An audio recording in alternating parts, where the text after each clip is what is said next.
Hi all, before we begin, some quick announcements. First, just a reminder that the links for the weekly news recap at the end of the show can be found in my Facebook Bulletin newsletter, which is at laurashin.bulletin.com. There are also a few extra news items in it, plus additional articles on news that is not available on the pod. Be sure to subscribe today. Again, it's laurashin.bulletin.com. Second, my book, The Cryptopians, Idealism, Greed, Lies, and the Making of the First Big Cryptocurrency Craze, is available for pre-order on Amazon, Barnes & Noble, bookshop.org, or any of your other favorite bookstores. Go to bit.ly/cryptopians. That's bit.ly/CRYPTOPIANS and pre-order today. Now on to the show. Hi, everyone. Welcome to Unconfirmed, the show that reveals how the marquee names in crypto are reacting to the week's top headlines and gets the inside scoop on what they see on the horizon. I'm your host, Laura Shin, a journalist with over 2 decades of experience. I started covering crypto 6 years ago, and as a senior editor at Forbes, was the first mainstream media reporter to cover cryptocurrency full-time. This is the October 22nd episode of Unconfirmed. Tired of your exchange taking 25% of your staking profits? The Avado blockchain computer allows you to stake Ethereum and other crypto at home and keep 100% of the rewards. Go to ava.do. The Crypto.com app pays you up to 8.5% interest on your Bitcoin. Get $25 when you download the Crypto.com app with code LAURA. The link is in the description. Wish you could earn crypto but don't want to spend thousands on hardware? Just download the Nodal Cash app on your smartphone. Visit nodal.io/unconfirmed. That's nodle.io/unconfirmed to start earning Nodal Cash today. Today's guest is PlanB, an institutional investor turned Bitcoin investor and the inventor of the stock-to-flow model. Welcome, PlanB. Hi, Laura. Thanks for having me. Heads up for those of you watching the video, PlanB uses a pseudonym so as to hide his real identity, which is why we are showing an image rather than the video on his side. So PlanB, your Bitcoin price models have done really well over the years, and this week you got even more validation for your projections. In case people are unfamiliar with your professional background, just give us a brief history and tell us how you came to Bitcoin. Yeah, so I'm in traditional finance for the last 25 years. I started in dealing rooms and moved my way up to bank balance sheets, insurance balance sheets, and managing pension balance sheets, mainly in structured finance or risk management functions, or in the investment offices of those firms. So I've seen a lot in the last 25 years, but one of the most interesting things I came across was Bitcoin, and for me that was 2013 that I first read the white paper. I was hooked from the start. And tell us how you came to create the stock-to-flow model and what that is. Yeah, well, one of the things that I missed when I entered the space was a valuation model. For every asset, we have a valuation model for equities, for all the derivatives. Not for gold, by the way. That has the same problem as Bitcoin. There's not really a valuation model, although you can look at the mining costs of gold, and that's what most of the models that were there for Bitcoin were as well. So what I tried to do was make some fundamental case for why Bitcoin has any value at all, because most people were saying, well, there's nothing backing it. Bitcoin is a pyramid scheme or a bubble or whatever. So I sort of started from the assumption that scarce assets like gold and real estates, etc., have more value than less or non-scarce assets. And of course, in the commodity markets, there is this stock-to-flow measure where you can sort of quantify the scarcity of an asset. And I use that known measure to correlate it with the price. First, only with the time series of Bitcoin, so the Bitcoin price over time. And later with a stock-to-flow cross-asset model, I combined the data with gold data, real estate data, silver, diamonds, other scarce assets. And what I found was a perfect linear relation between the scarcity measured in stock-to-flow and the market values of all those assets. And that was astonishing for me and just gave me a rough, I must say it's a very rough model, but it gave me a rough indication that Bitcoin should be well, worth somewhere in between silver and gold and going towards gold, since it now has the same stock to flow and the scarcity as gold. So yeah, very interesting discovery. I put it on paper, and since then on Twitter and with the interviews like we're having now, it really took off and caught me by surprise. So yeah, especially now with over 1 million followers, I'm really astonished by that. Yeah, I only imagine, especially because you do have an anonymous account. I've heard you say you also use other price models. I don't know if you've made too much about them public, but in general, I think your models have been vindicated this week. Why do you think we've hit this new all-time high of nearly $67,000 for Bitcoin this week? Yeah, I could give several answers to that, but yeah, maybe one step back. When I made the model, that was in March 2019. We were below $4,000 Bitcoin after the 2017 all-time high of 20,000. So we crashed all the way to 4,000, even going to 3,000. I think it was 3.2 at the bottom, and everybody's calling for $1,000 Bitcoin at that time. And through the stock to flow and through the scarcity, yeah, that guided me towards, well, there will be a halving. Bitcoin will be more scarce, approximately as scarce as gold. So we have to go up from here and not down. And we have to go up to the $1 trillion market cap. And we reached that cap at the moment. And so the last 2 years or 3 years were really spectacular and roughly led us towards that $1 trillion market cap. And I think based on that stock to flow model and the scarcity of Bitcoin at the moment, that we should go a lot higher than we are today, towards the 5 or 10 trillion dollar cap at first, the same dollar market value as gold has.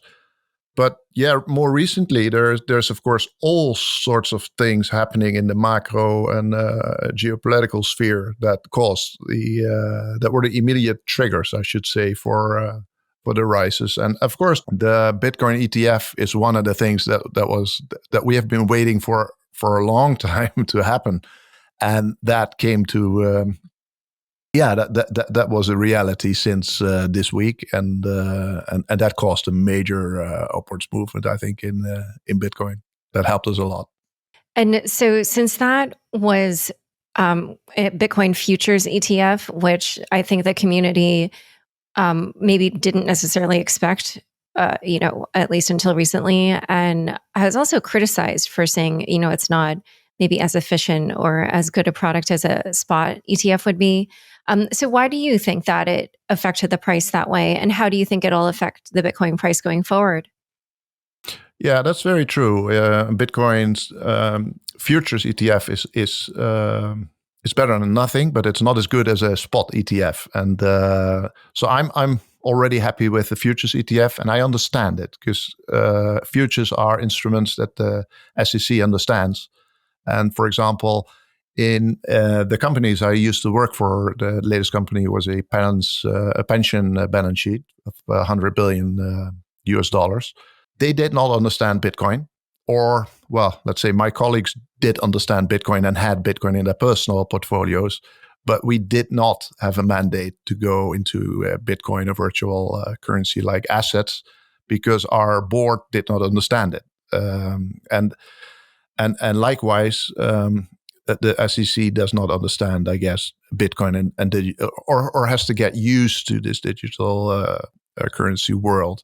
And futures, and I saw that in my company as well, futures on Bitcoin, that was interesting because they knew the instruments. So a futures ETF, well, yeah, it's a first step, but it's not as good as a spot ETF. For example, I have been talking about the cash and carry trade before, that there's a huge premium, a contango premium between futures and spot prices. The future Bitcoin price is approximately annualized 10% higher than the spot price at the moment. So a Bitcoin futures ETF would lose that 10% contango premium compared to a spot ETF. And well, yeah, if Bitcoin goes 2x or 10x, then that 10% is worth it. But on the other hand, it is 10%, and as I used to say, there's a very interesting counter trade to those future ETFs, and that is the cash and carry trade, where you short you buy the spot and you short the future Bitcoin and cash that 10% annually for really low risk. So yeah, I think it's a nice step, a nice first step, but spot for sure is better than futures. Yeah, it's interesting that you said you felt maybe the SEC didn't understand because, the chair, Gary Gensler, used to teach courses on blockchain technology at MIT. I think he understands, but I think he just doesn't trust that they can't regulate the spot markets. And so... Yes. Yeah, he understands this for sure. Gary's a good one. Yeah. All right. So we're going to talk a little bit more about the price action and your models. But first, a quick word from the sponsors who make this show possible. There's a new cryptocurrency made for mobile that you can earn by downloading the Nodal Cash app. It's free, easy to use, and there's no hardware to buy. The Nodal Cash app allows you to earn crypto whether you're on the go, stuck in traffic, or even while you're sleeping. Nodal Cash is the crypto you earn 24/7. Go to nodal.io/unconfirmed to get started today. That's nodle.io/unconfirmed. With over 10 million users, Crypto.com is the easiest place to buy and sell over 90 cryptocurrencies.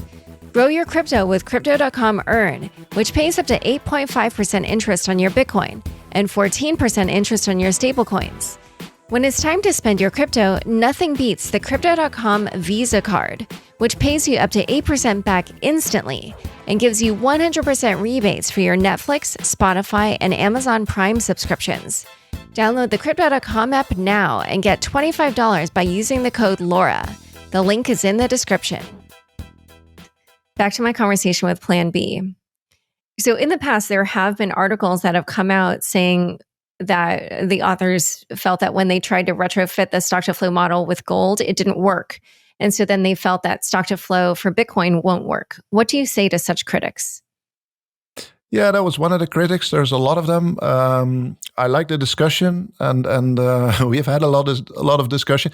This is one of the arguments that I don't really understand, because I know that one study that was published with this argument used like 100 years of gold data and then concluded, well, yeah, there is no relation between the stock to flow over that 100-year period and the market value. But they forgot that since 1971, or everything before 1971, the gold price was the dollar price. So there was no movement in the gold price denominated in dollar at all. If you look at the charts, for example, there is one little jump in around the World War II period where Roosevelt, it was a little before that, it was 33, I guess, where Roosevelt stole the gold from the American people, and that it was illegal to have gold. And in that period, they jumped the dollar price of gold a little. But from there, it has been flat. And before that, 1933 Roosevelt action, it was flat as well. Bitcoin or gold, dollar was gold. It was defined literally as a measure, a certain amount of ounces of gold. So you can't take a data set with a lot of data before 1971 and then conclude that the gold price did not move with the stock to flow, because it did not move at all. And in fact, in my own charts, I take 10 years of data, stock to flow data of gold, and market value data. And what you see, it's one little dot on that chart. So you see Bitcoin move, but the stock to flow of gold and and the market value of gold did not move that much at all. So I'll repost that chart in one of the tweets later this week.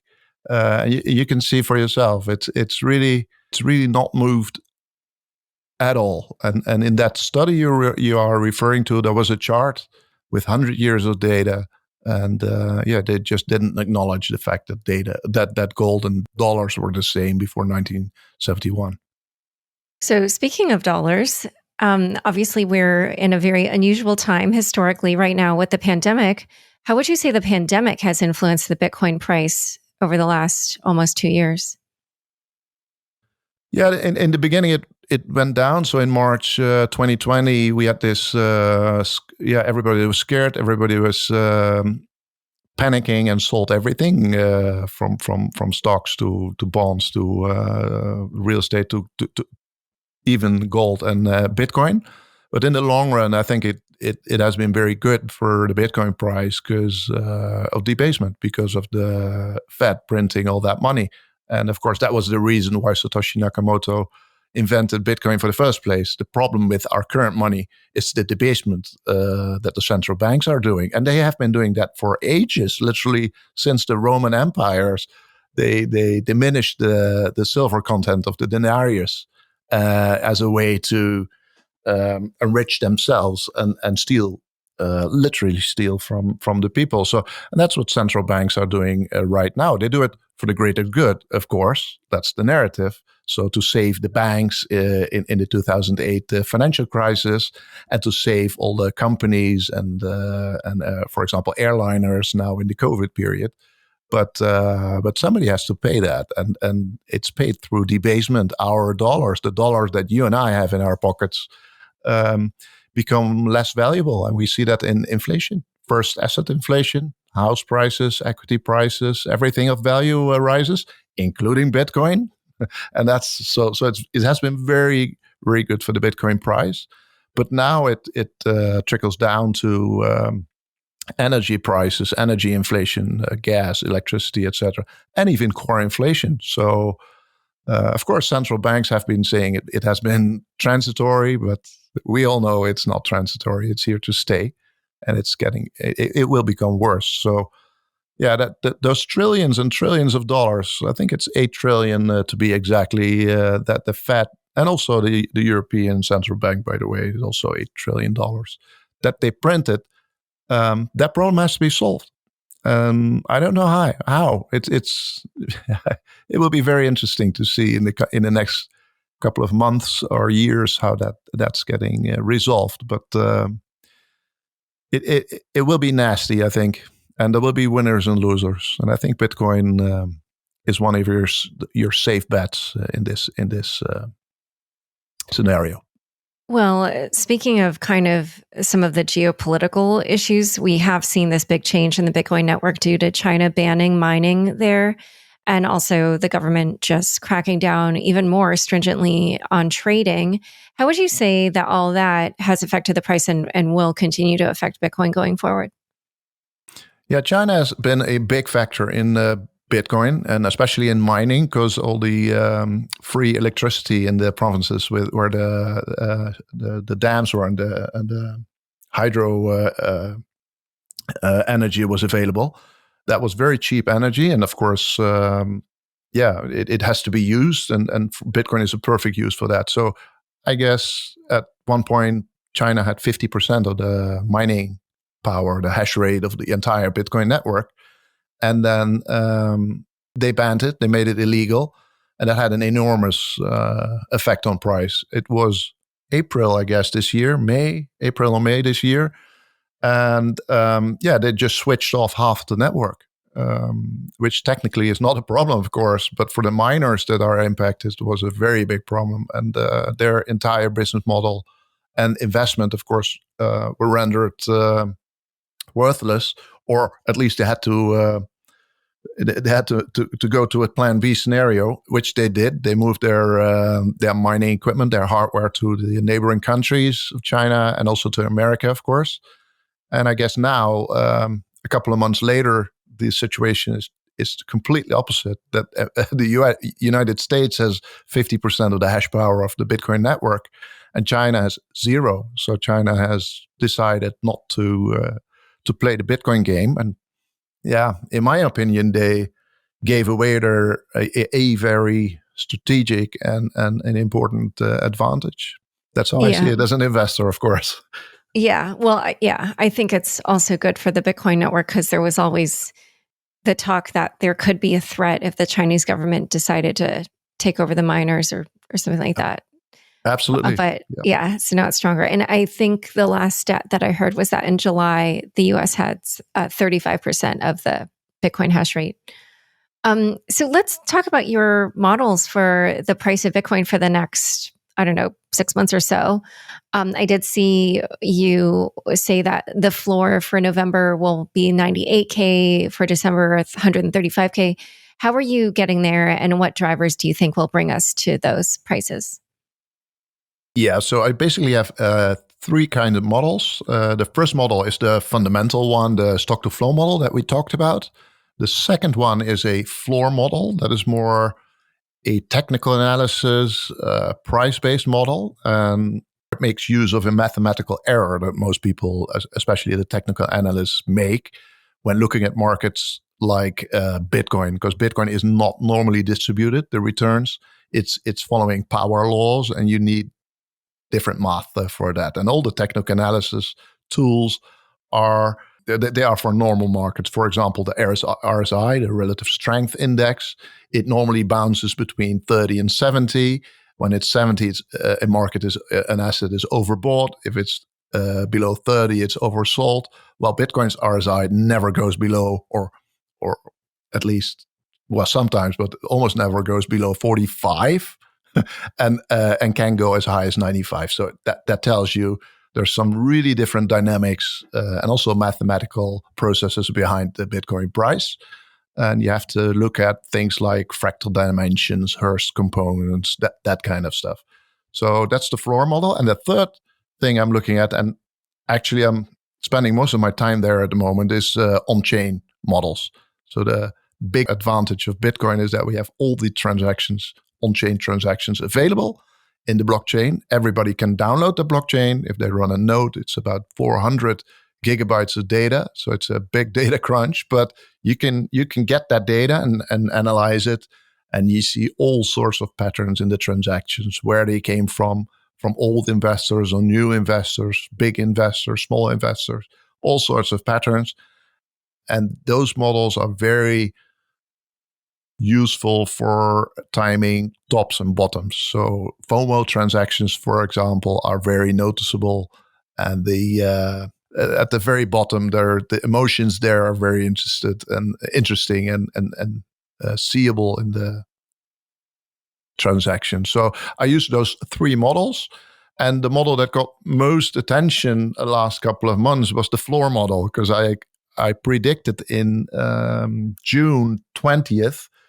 That was the same time, by the way, that the Guggenheim chief investment officer predicted Bitcoin to go below 20K. At about that same day, I made the prediction, no, it's going to 47. And Bitcoin was, mind you, was below 34 at that time. I said, well, in August, it will close above 47. In September, it goes down a little, but it will close above 43. And in October, it will close above 63. Well, it's a bit of luck, of course, involved in there. It has to be. One cannot be that precise, but at least all those targets were met. So 47, 43, and we're waiting for the close of the month, of course, now of October. But 63 is in the book. So yeah, and if that continues, and frankly, I would be very surprised if it doesn't. That would be a black swan event that we haven't seen in the last 10 years. But if that continues, we'll go to 98,000 in November already, and 135,000 Bitcoin in December. So that will be a very nice Christmas this year if that comes true. I agree. So in the past, Bitcoin has breathed, as one of my sources call it, in cycles of hitting a new high, kind of basically in a bubble-like fashion, and then drawing down again, but to a floor that was higher than in the previous cycle.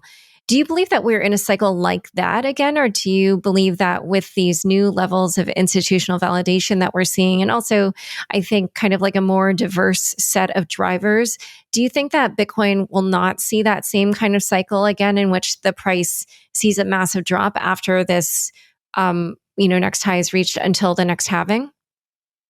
Yeah, I seem to be one of the few that thinks we're in a normal cycle that will go down again after the all-time high, because everybody, I guess, hopes for the super cycle or the hyper Bitcoinization to start right now, and that we do not have a big crash after next all-time high, so that we don't see a minus 50% or even a minus 80% drop like we have seen last three times, right?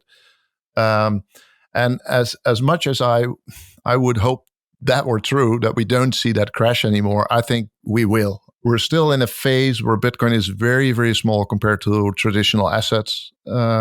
Institutional investors either flat out deny the asset, don't want to have it, think it's for criminals or bad for the environment, and all this stuff you read in the mainstream media. They're still there. So I don't think the world is ready yet for hyper Bitcoinization or the super cycle. I think we will be managed by greed right now and fear later on, and see another minus 80% after we top out at a couple $100,000. But there will be a point in time, and in that way, it's a timing question. There will be a point in time later on, maybe after next halving in 2024, when the market is ready and ready for Bitcoin, but also ready to see that Bitcoin is the better money, because it's scarcer than anything else. It's more divisible, it's more fungible, it's more portable, it's really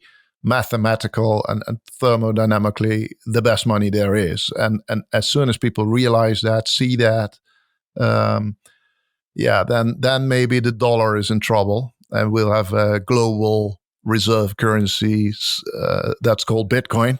But I guess my timing for that hyper Bitcoinization or super cycle event is after 2024, maybe somewhere between 2024 and 32.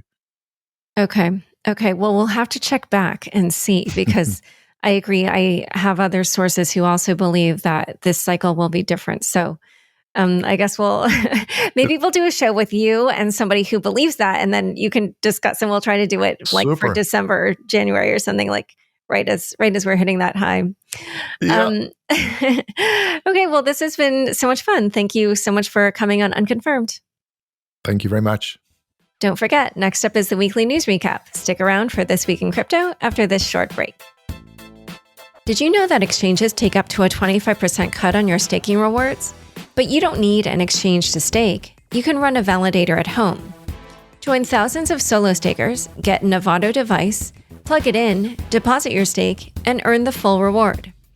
Avado created the best hardware and specific software to stake, and keeps your validator on the latest version through auto updates. One-time investment, 100% profit. Go to Avado, that's ava.do.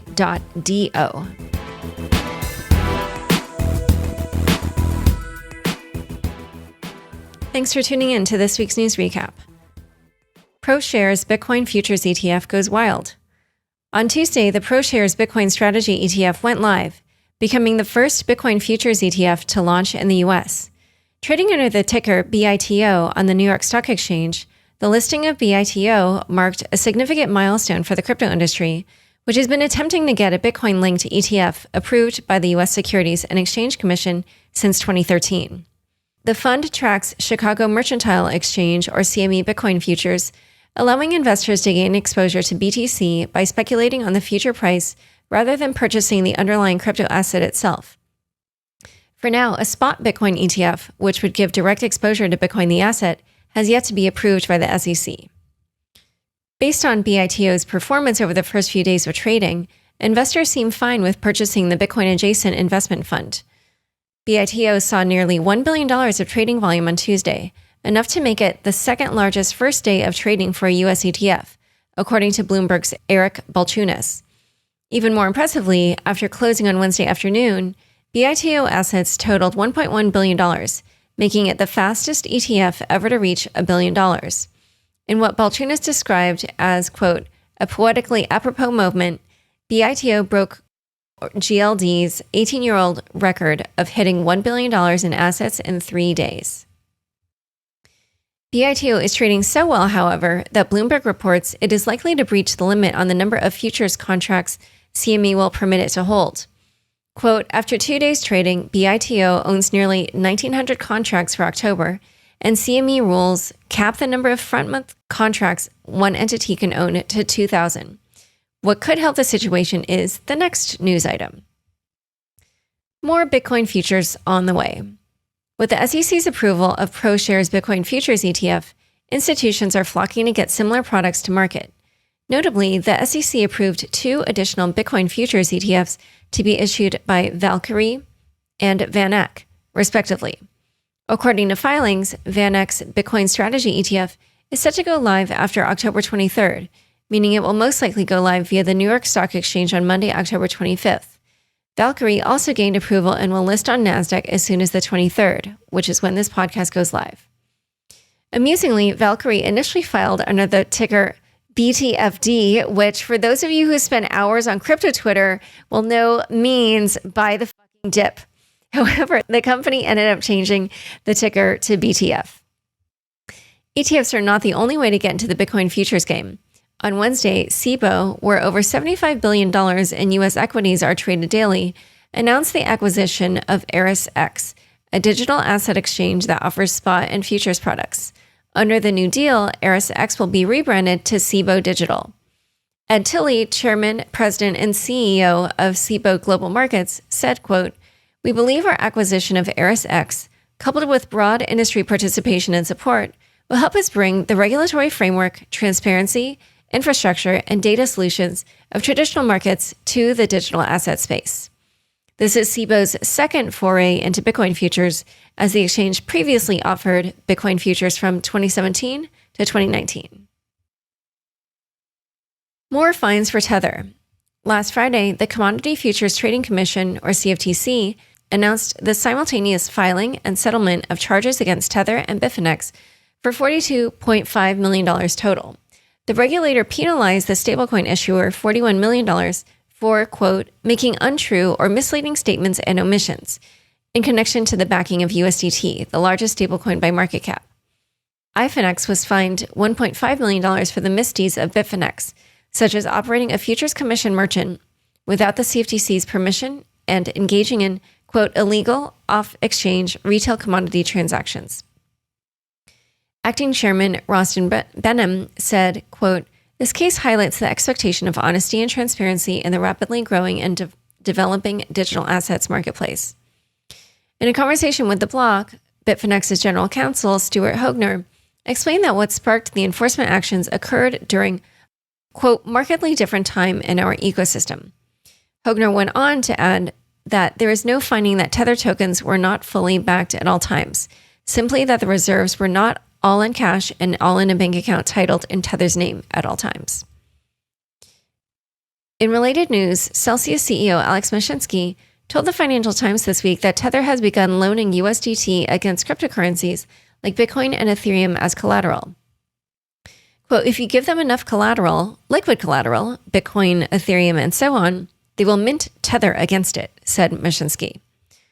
Decrypt points out that this conflicts with Tether's legal terms, which state, quote, Tether will not issue Tether tokens for consideration consisting of the digital tokens, for example, Bitcoin. Only money will be accepted upon issuance. Additionally, on Tuesday, Hindenburg Research announced a $1 million bounty to be presented to anyone who comes forward with what they are calling undisclosed details about Tether reserves. The research firm says it is establishing the bounty due to doubts regarding the legitimacy of USDT's backing. Senators call for Novi to shut down. On Tuesday, 5 Democratic senators, including Elizabeth Warren, sent a letter to Facebook CEO Mark Zuckerberg, urging him to shut down the social media giant's cryptocurrency projects Novi, a digital wallet, and Diem, a stablecoin. Disclosure, I write a Facebook bulletin newsletter. In their bid to dissuade Novi and Diem from launching, the signatories cited Federal Reserve Chair Jerome Powell acting control of the currency Michael Hsu, and the Financial Action Task Force as regulators who are looking into, quote, the risks that stablecoins pose to financial stability. The letter came just hours after Novi, Facebook's crypto wallet, launched a pilot in the US and Guatemala and announced a partnership with Paxos that would allow users to send and receive Paxos' stablecoin USDP through Novi. Notably, Novi chose not to use Diem, Facebook's digital currency project, which has hit major regulatory obstacles since being announced as Libra more than 2 years ago. Warren & Co. explicitly addressed the pilot program in their letter. Facebook is once again pursuing digital currency plans on an aggressive timeline and has already launched a pilot for a payments infrastructure network, even though these plans are incompatible with the actual financial regulatory landscape, not only for Diem specifically, but also for stablecoins in general. In addition to citing concerns regarding financial stability, the senators also went after Facebook's history of moving fast and breaking things. Quote, Facebook cannot be trusted to manage a payment system or digital currency when its existing ability to manage risks and keep consumers safe has proven wholly insufficient. We urge you to immediately discontinue your Novi pilot and to commit that you will not bring Diem to market, concluded the senators. In response, a Novi spokesperson told the bloc, quote, we look forward to responding to the committee's letter. Next headline. New York State Attorney General calls for cease and desist.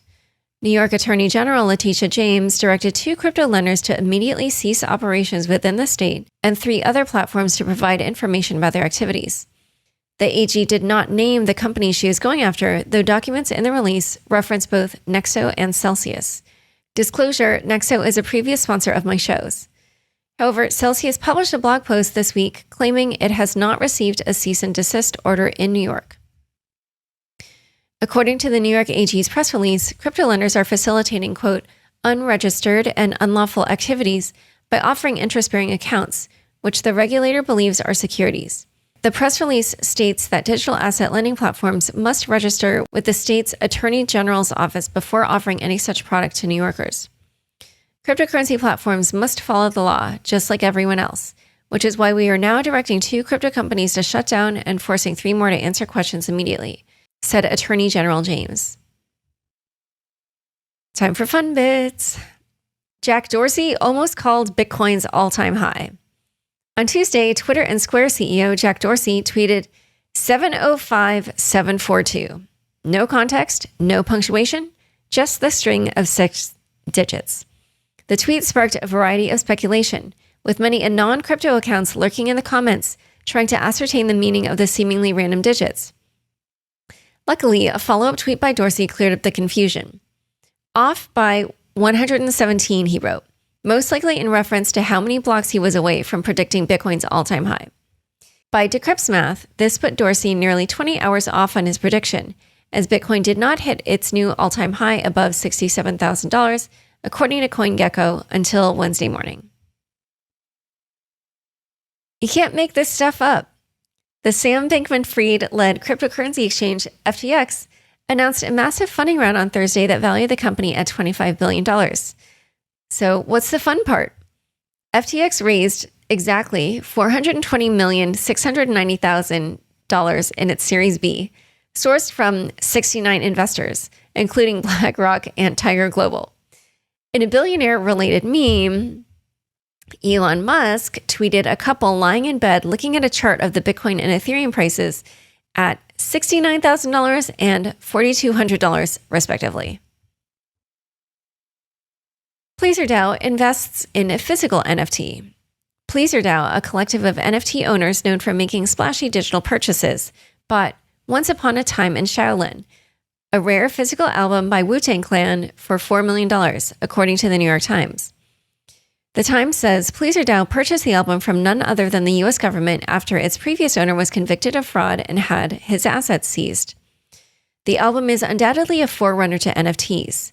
Wu-Tang Clan only created 1 copy of the album and placed stringent legal restrictions on it. For instance, the initial contract prevented the buyer from using the music commercially for 88 years. In a blog post, PleaserDAO concluded, quote, we believe the next chapter in the incredible story of this album should be Web 3.0 native. Although we are bound by the legal agreement underpinning this work of art, and may not be able to duplicate and share the music digitally, we firmly believe there are ways to share this musical masterpiece with the world. A lot of things in life are temporary, fleeting, and permanent. But remember this, just like our blockchain, Wu-Tang is forever. All right, thanks for tuning in. To learn more about PlanB, be sure to check out the links in the show notes. Unconfirmed is produced by me, Laura Shin, with help from Anthony Yoon, Mark Murdoch, and Daniel Ness. Thanks for listening.